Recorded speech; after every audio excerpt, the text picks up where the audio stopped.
Welcome back students.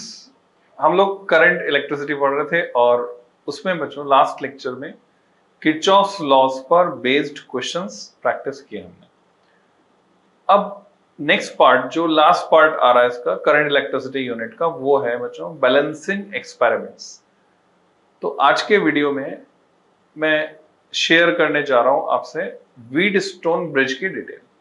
तो ये Wheatstone bridge क्या होता है, कैसे काम करता है, कौन सी फाइन डिटेल्स है जो हमें समझनी चाहिए, जिन पर डिफरेंट डिफरेंट टाइप्स के क्वेश्चंस फ्रेम किए जाते हैं बोर्ड में भी और कंपटीशन में भी। क्योंकि व्हीटस्टोन ब्रिज का जो कंसेप्ट है बच्चों बहुत ही इंपॉर्टेंट माना जाता है, तो उसको हम समझेंगे।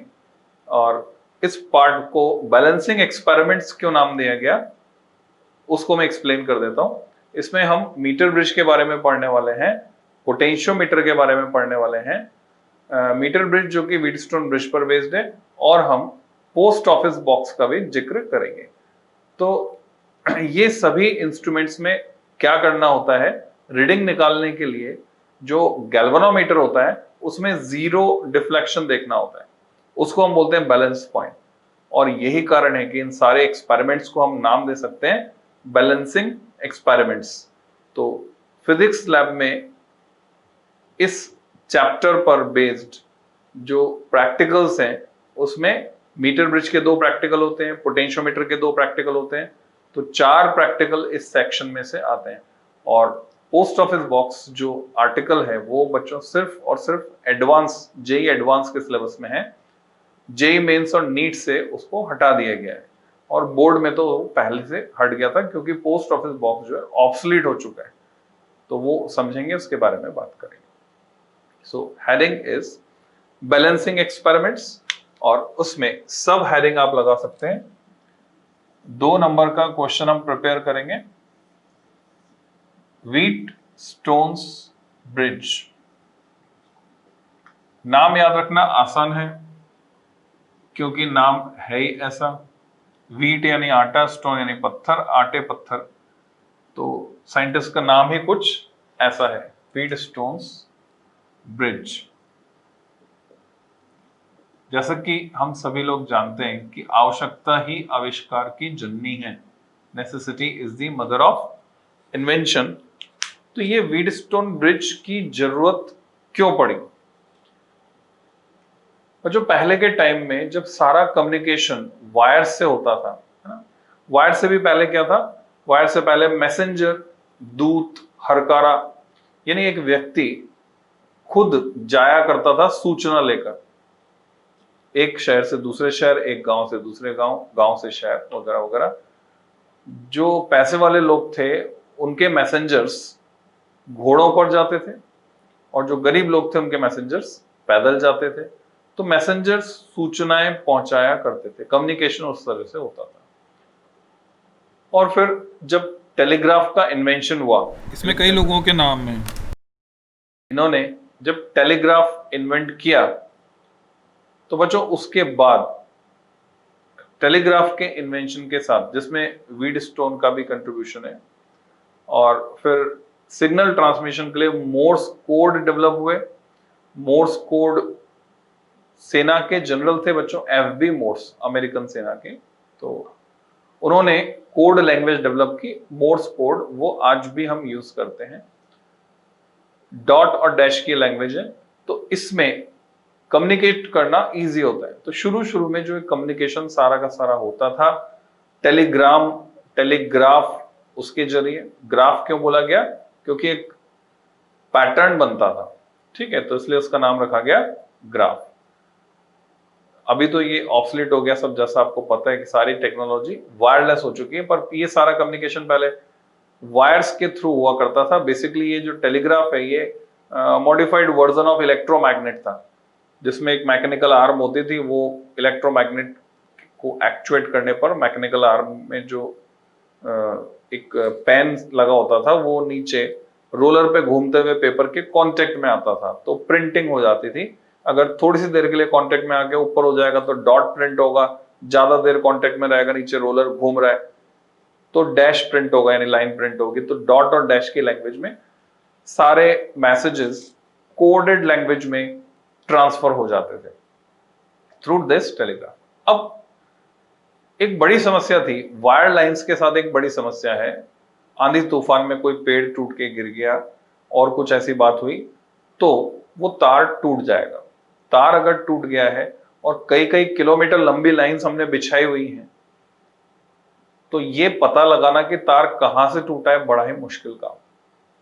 अब पूरा तो देखते हुए जा नहीं सकते कि अच्छा यहां से यहां से यहां से, कई किलोमीटर लंबी लाइन है, कैसे देखेंगे ऐसे। तो व्हीटस्टोन ने एक डिवाइस इन्वेंट किया अननोन रेजिस्टेंस पता करने के लिए। तो उसने क्या किया, व्हीटस्टोन ने 4 रेजिस्टेंसेस लिए और उनको एक पैरेललोग्राम की 4 साइड्स की फॉर्म में अरेंज किया और इस तरह का एक सर्किट बनाया जिसकी मदद से हम अननोन रेजिस्टेंस निकाल सकें। अब जो तार हमने वहां लगाया है उसका रेजिस्टेंस पर यूनिट लेंथ हमें पहले से पता है, टोटल रेजिस्टेंस बस पता चल जाए तो हम लेंथ निकाल लेंगे। तो उतनी ही दूरी पर जाकर तार को संभालते थे, वहां टूटा हुआ मिलता था, पोस्ट ऑफिस के थ्रू कम्युनिकेशन होता था और जो डिवाइस था वो था पोस्ट ऑफिस बॉक्स, जो बेस था व्हीटस्टोन ब्रिज के प्रिंसिपल पर, और उसकी मदद से हम पता लगा लेते थे अननोन रेजिस्टेंस और अननोन लेंथ। तो ये हमें समझना है व्हीटस्टोन ब्रिज, और एग्जाम में इसका प्रिंसिपल भी आपसे पूछा जाता है। तो थोड़ी सी डिटेल मैं डिक्टेट कर रहा हूं, वो आपको लिखनी है। बच्चों आपको लिखना है व्हीटस्टोन डिवाइस्ड, जैसे कोई युक्ति डिवाइस बनाना तो devised, DEVICED, Wheatstone devised a bridge of 4 resistances, लिखते जाइए, 4 resistances arranged as 4 sides of a parallelogram. ये व्हीटस्टोन ने बनाया, 4 रेजिस्टेंसेस को अरेंज किया उसने as 4 sides of a parallelogram as shown, है ना, डायग्राम में दिखाएंगे, मैं डायग्राम बनाने जा रहा हूं। विच कैन बी यूज्ड, इसका उद्देश्य क्या था, क्यों बनाया, which can be used to determine, हम पता लगा सकते हैं unknown resistance, which can be used to determine unknown resistance, unknown specific resistance, वो पता लगा सकते हैं, यानी रेजिस्टिविटी पता लगा सकते हैं, प्रतिरोधकता, और to verify the laws of series and parallel combination of resistances, प्रतिरोधों के श्रेणी एवं समांतर क्रम संयोजन के नियमों का जो सत्यापन है वो हम कर सकते हैं। वी कैन वेरीफाई, वेरीफाई नहीं, सत्यापन, सत्यापित करना। तो we can verify the laws of series and parallel combination of resistances using it. तो ये काम आता है। तो अब ये 4 रेजिस्टेंसेस किस तरह से अरेंज किए व्हीटस्टोन ने एक पैरेललोग्राम की 4 साइड्स की फॉर्म में। तो आपको स्टैंडर्ड जो डायग्राम है उससे मैं इंट्रोड्यूस करा देता हूं। ऐसे बनाते हैं हम लॉजिकली, 4 पॉइंट मार्क करते हैं बच्चों। जो कन्वेंशनल नोटेशन है वो मैं आपको बता रहा हूं जिससे हमें याद रखने में आसानी होती है। इन 4 पॉइंट्स को रिस्पेक्टिवली मैं मार्क करता हूं, A, B, C और D, और अब मैं लगा देता हूं 4 रेजिस्टेंसेस इस तरह से as 4 sides of a parallelogram। तो आप देख रहे हैं एक पैरेललोग्राम बन गया। अब यहां पर ये जो साइड AB और BC है बच्चों, AB और BC आर्म को हम कहते हैं रेशियो आर्म्स, आनुपातिक भुजाएं। क्यों कहते हैं रेशियो आर्म्स, क्योंकि इनमें लगे हुए रेजिस्टेंसेस P और Q का रेशियो, इनका अनुपात हमें पता होता है, इनका रेशियो पता होता है, P/Q हमें पता होता है, या वो हमारे कंट्रोल में होता है, उसको हम एडजस्ट कर सकते हैं अपनी मर्जी से। और AD को बोलते हैं नोन आर्म, इसमें लगाते हैं हम अपनी मर्जी से रेजिस्टेंस जिसकी वैल्यू हमको पता होती है क्योंकि हम खुद ही लगा रहे हैं। अननोन रेजिस्टेंस जो कि पता करना है हमको, जिसकी वैल्यू हमें नहीं पता है, उसे लगाते हैं अननोन आर्म CD में और उसको रिप्रेजेंट करते हैं S से। इस पैरेललोग्राम के एक डायगोनल के अक्रॉस, BD के अक्रॉस, हम लगाते हैं गैल्वेनोमीटर एक की मदद से। ये टैपिंग की है, ये गैल्वेनोमीटर का सिंबल है जी सर्कल, एक गैल्वेनोमीटर लगा देते हैं और दूसरे डायगोनल के अक्रॉस एक्सटर्नली बाहर से यहां हम जोड़ते हैं बैटरी या सेल। तो अगर मैं 2 डंडे दिखाएं तो सेल है, 2 से ज्यादा दिखाएं तो ग्रुप ऑफ सेल्स बैटरी हो जाएगी। और एक की लगा देते हैं प्लग की, ये की मान लिया कि के है तो इस की को मैं दिखाऊंगा के डैश से। So it is like this, V volt में यहां दिखा सकता हूं। तो बच्चों ये एक नेटवर्क व्हीटस्टोन ने बनाया जिसकी मदद से हम अननोन रेजिस्टेंस एस निकाल सकते हैं। अब सवाल उठता है कैसे। तो इसका जो प्रिंसिपल है उसको हम समझेंगे। हालांकि हमने इक्विवेलेंट रेजिस्टेंस निकालते वक्त इसके रिजल्ट को यूज किया है, पर वो कैसे आया वो हमें समझना है। तो जैसा मैंने अभी आपको बताया बच्चों कि P और Q का रेशियो हमारे कंट्रोल में है, R की वैल्यू हमारे कंट्रोल में है, तो हम इनको इस तरह से एडजस्ट करते हैं कि ये जो गैल्वेनोमीटर है ये जीरो डिफ्लेक्शन दिखा दे। और जब गैल्वेनोमीटर जीरो डिफ्लेक्शन दिखा रहा है इसका मतलब ब्रांच बीडी में कोई करंट फ्लो नहीं हो रही है। ब्रांच बीडी में कोई करंट तब फ्लो नहीं होगी जब बी और डी का पोटेंशियल सेम होगा। और ऐसे सिचुएशन में हम मैथमेटिकली प्रूव कर सकते हैं कि P upon Q R upon S के बराबर हो जाएगा, या P upon R Q upon S के बराबर हो जाएगा। यानी उसको जनरल लैंग्वेज में बोले, सामान्य भाषा में, तो हम बोल सकते हैं कि एडजेसेंट साइड्स में लगे हुए रेजिस्टेंसेस का रेशियो इक्वल होगा। संलग्न भुजाएं, एडजेसेंट साइड्स पास पास वाली, संलग्न भुजाओं में लगे हुए प्रतिरोधों का अनुपात समान होगा। तो ऐसा हम कह सकते हैं। तो बच्चों इसका प्रिंसिपल 1 नंबर में पूछ लिया जाता है, 2 नंबर में तो डेरिवेशन आता है जो सबसे ज्यादा फ्रीक्वेंसी से पूछा जाता है, वो मैं अभी डेरिवेशन कराऊंगा आपको। तो 1 नंबर में इसका प्रिंसिपल हम समझ लेते हैं। हेडिंग इज प्रिंसिपल, ये है सिद्धांत। सिद्धांत तो स्पेलिंग में क्या आएगा, PLE आएगा, है ना, PAL नहीं लिखना, वो तो किसमें था, प्रधान या प्रमुख जब लिखते हैं, एप्लीकेशन जब लिखते हैं हम टू द प्रिंसिपल, वो PAL होता है, ये PLE। तो जब भी हम कोई भी प्रिंसिपल लिखेंगे हम एक कॉमन लैंग्वेज यूज करने वाले हैं, और वो कॉमन लैंग्वेज क्या है, इट्स वर्किंग, इसकी कार्य प्रणाली, it's working is based on the fact that, इस तथ्य पर आधारित है कि, is based on the fact. अब वो तथ्य क्या है, फैक्ट दैट। अब थोड़ा सा गौर कीजिए, जो अभी मैंने कुछ देर पहले जो लाइनें बोली थी, शब्द बोले थे, क्या एडजस्ट कर सकते हैं हम, P और Q का रेशियो, और क्या एडजस्ट कर सकते हैं, R की वैल्यू। If we adjust the ratio P upon Q and value of resistance R in network shown such that, तो किस बात का ध्यान रखना है हमें, हमें इस तरह से एडजस्टमेंट करना है कि गैल्वेनोमीटर का डिफ्लेक्शन 0 हो जाए, सच दैट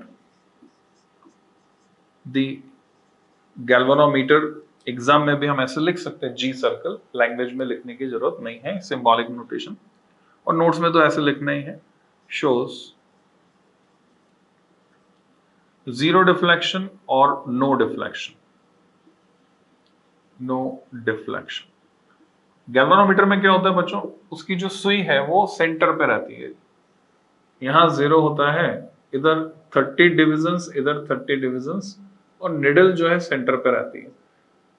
जनरली हम गैल्वेनोमीटर का जो इस्तेमाल करते हैं वो करंट की डायरेक्शन निकालने के लिए करते हैं। तो करंट पॉजिटिव से नेगेटिव जाएगी तो डिफ्लेक्शन उधर हो जाएगा, नेगेटिव से पॉजिटिव जाएगी तो डिफ्लेक्शन इधर हो जाएगी। तो नो डिफ्लेक्शन का मतलब वो 0 पर पड़ी है। तो इसका निष्कर्ष क्या निकलेगा? No deflection, that is current जो है ब्रांच बीडी में वो जीरो है, और करंट अगर जीरो हो गई, करंट अगर जीरो हो गई ब्रांच बीडी में, तो उसका क्या मतलब है? उसका मतलब है बी पॉइंट का potential equal to D point का पोटेंशियल। और अब हम कहेंगे इन दिस स्टेट, इस अवस्था में, in this state the bridge is said to be balanced, संतुलित अवस्था कहते हैं इसको, ये सेतु की संतुलन अवस्था है। Bridge is said to be balanced and thus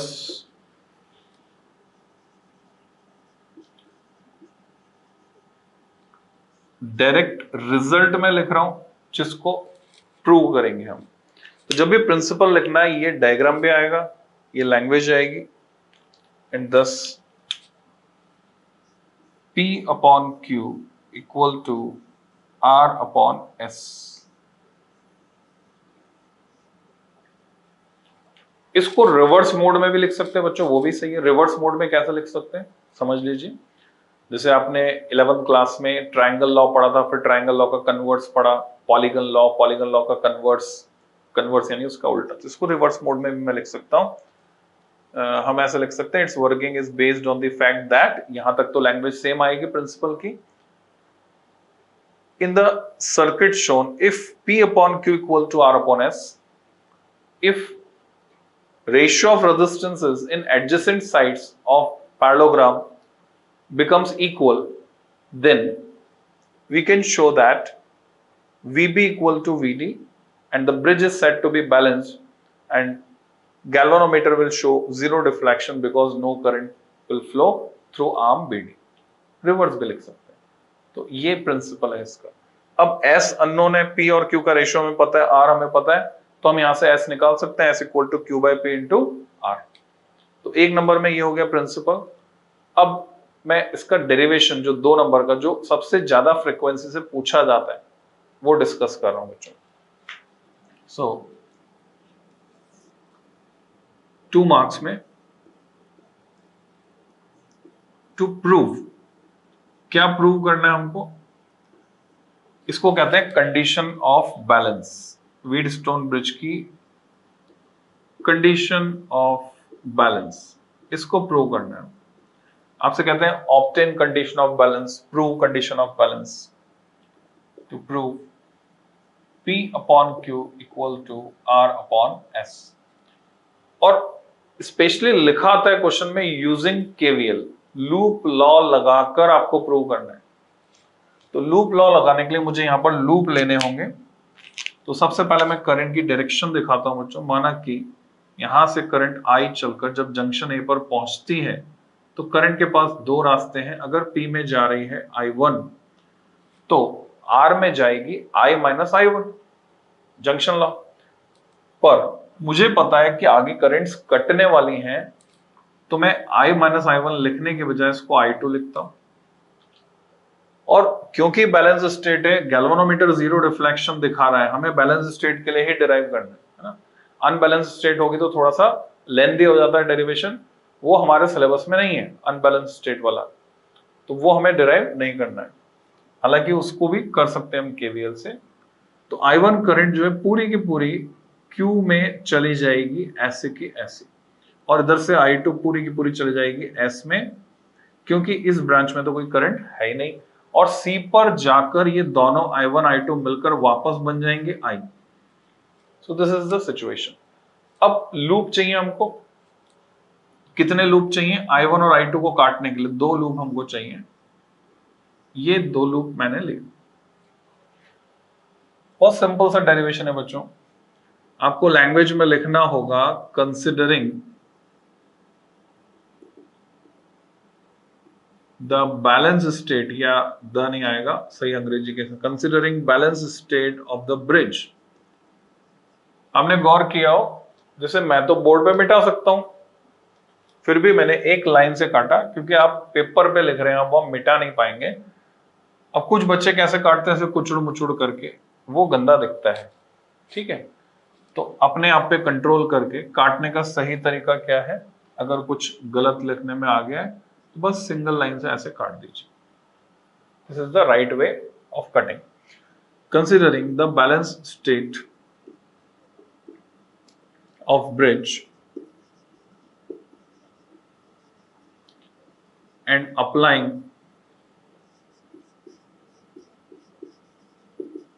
loop law. Loop law लगा रहा हूं मैं। कौन से लूप में? पहले मैं लगा दे रहा हूं A B D A in loop A B D A, इसमें लूप लॉ लगाया तो क्या मिला मेरे को? ए से बी गया, रेजिस्टेंस से पी, करंट है I1 और करंट की डायरेक्शन में जा रहा हूं तो -I1P ड्रॉप हुआ। बी से डी आया, कोई करंट है ही नहीं, उसमें राइज या ड्रॉप नहीं होगा। डी से ए जाऊंगा वापस तो रेजिस्टेंस आर में अपोजिट जा रहा हूं, राइज होगा क्योंकि करंट के अपोजिट जा रहा हूं। I2R वापस पहुंच गए इक्वल टू 0। रीअरेंज करके मैं इसको ऐसे लिख सकता हूं I1P equal to I2R and this is equation 1। और अब हम क्या करने वाले हैं, अब दूसरा लूप BCDB उसमें लगा देते हैं। नाउ इन लूप BCDB तो उसके लिए मैं लिख सकता हूं B से C जब गया तो -I1Q करंट की डायरेक्शन में, C से D जब जा रहा हूं अपोजिट जा रहा हूं, प्लस I2S वापस पहुंच गए इक्वल टू 0। रीअरेंज किया I1Q equal to I2S and this is equation number 2। और अब मैं साफ साफ देख पा रहा हूं इन दो इक्वेशन से, यहां मैं लिख देता हूं, अगर मैं डिवाइड करता हूं नाउ टेकिंग रेशियो, रेशियो ले लिया हमने किसका? 1 और 2 का। इक्वेशन 1 और 2 का रेशियो ले लिया, टेकिंग रेशियो 1/2 हमें क्या मिलता है? I1 कट गए, P/Q बचा, I2 कट गए, R/S बचा। P/Q इक्वल टू R/S, इसको ब्लॉक में बंद करके हम लिख देंगे which is condition of balance for Wheatstone's bridge, या which is balance condition for Wheatstone's bridge. So ये हमने पढ़ लिया 2 नंबर का क्वेश्चन, 1 नंबर का क्वेश्चन, प्रिंसिपल को समझ लिया। बैलेंस कंडीशन डिराइव कैसे करते हैं using KVL in balance state, वो हमने निकाल लिया। अब व्हीटस्टोन ब्रिज से रिलेटेड कुछ इंपॉर्टेंट फैक्ट्स हैं, कुछ फाइन डिटेल्स, कुल मिलाकर 3 पॉइंट्स हैं जिन पर कंसेप्चुअल क्वेश्चंस बनते हैं, तो वो हमें समझने हैं। फिर हम इसकी एप्लीकेशन पढ़ेंगे नेक्स्ट वीडियो में। तो बच्चों वो 3 पॉइंट्स कौन से हैं रिगार्डिंग व्हीटस्टोन ब्रिज, उसको भी मैं लूंगा। अब मैं चाह रहा हूं कि वीडियो छोटे छोटे बने, आज ही अपलोड कर दूंगा बच्चों, तो उसको नेक्स्ट वीडियो में लेकर, यानी व्हीटस्टोन ब्रिज पर कुल मिलाकर हम 3-4 वीडियो बनाएंगे, जिसमें मीटर ब्रिज भी होगा, उसकी एप्लीकेशन, पोस्ट ऑफिस बॉक्स का जिक्र भी मैं करूंगा। तो बच्चों इस वीडियो में इतना ही। Keep tune, happy learning.